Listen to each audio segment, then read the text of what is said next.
سلام، به کانال من خوش اومدید. من بهارم و اینجا ما از کتاب و هنر و زندگی که تجربهش نکردیم با هم حرف میزنیم. خب امروز میخوایم درباره یک کتابی که خودم خیلی دوستش دارم حرف بزنیم. یک کتابی که بهتون قول میدم اگه بازش کنی و شروعش کنی تا وقتی که تموم نشده کنارش نمیذاری.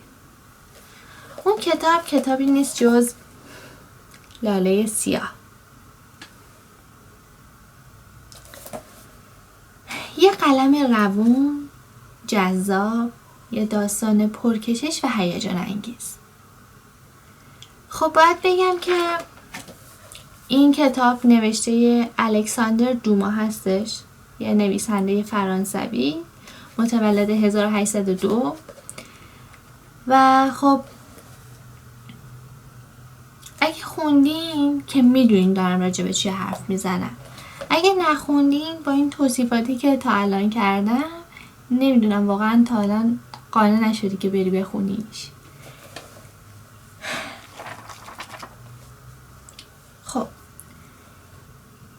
قبل از این که بخوام به داستانش بپردازم میخوام یکم در مورد نویسنده توضیح بدم. همونطور که گفتم الکساندر دوما یه نویسنده فرانسوی هستش.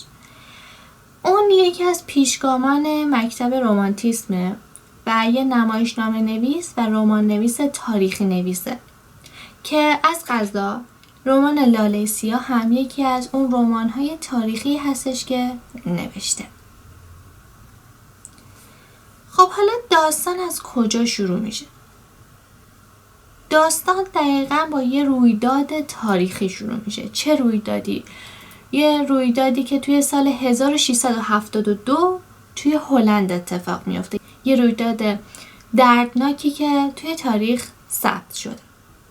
این داستان برمیگرده به زندگی و اعدام کورنلیوس و یوهان دووایت که از این اعدام الهام گرفته شده و البته فقط رمان به این قصه اعدام نمیپردازه بلکه فقط با این شروع میشه و الکساندر دوما این رویداد تاریخی رو با یه سری داستان‌های تخیلی ترکیب کرده. داستانیه که یک جوون بورژوایی به نام کورنلیوس که پزشکی رو رها کرده تا زندگی خوبی و خوشحالی داشته باشه گل‌های متنوعی پرورش میده. از قضا توی شهرداری هارلم شهردار یک مسابقه رو ترتیب میده. مسابقه‌ای که هر کسی بتونه لاله سیاه پرورش بده $100,000 جایزه میگیره. توی کشور رقابت آغاز میشه. اما وقتی که کورنلیوس موفق میشه که دونه لاله سیاه رو پرورش بده از بخت بدش به خاطر رقیب همسایه حسودش و ارتباطی که با کورنلیوس دووایت داره به زندان میفته. توی اون زندان با دختر زندانبان آشنا میشه، با روزا، و یه ارتباط عاشقانه صورت میگیره. اما باید بگم که داستان خیلی بیشتر از این حرف هست و این آخر داستان نیست.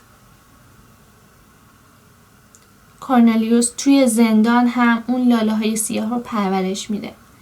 اما اولیش به دست پدر روزا له میشه و دومیش به دست باکستل، یعنی همون همسایه و رقیب حسودش، دزدیده میشه. اما روزا منجی اون لاله سیاه و حتی خود کورنلیوس میشه. نکته‌ای که باید بگم این که من هم نسخه چاپی این کتاب رو خوندم و هم نسخه صوتیش رو گوش کردم و واقعا پیشنهاد میکنم و خواهش میکنم ازتون که نسخه چاپیش رو بخونید، چون اون کشش و جذابیتی که توی نسخه چاپیش هست توی نسخه صوتیش نیست و واقعا اون شیرینی و لذتی که قراره به دست بیارین رو از بین میبره. من الان نمیدونم که چه انتشاراتی لاله سیاه رو چاپ کرده، ترجمه کرده و چون مال من یه ترجمه قدیمیه، یه هدیه است از طرف مادر بزرگم که قدیمیه، من نمیدونم، ولی ترجمه بی‌نظیر آقای علی منیری هستش که اگه بود شما اینو تهیه کنید و از خوندنش لذت ببرید. ممنون که با من همراه بودین. اگه ویدیو رو دوست داشتید ممنون میشم که لایکش کنید و اگه از کتاب خوندن خوشتون میاد با ما همراه باشید.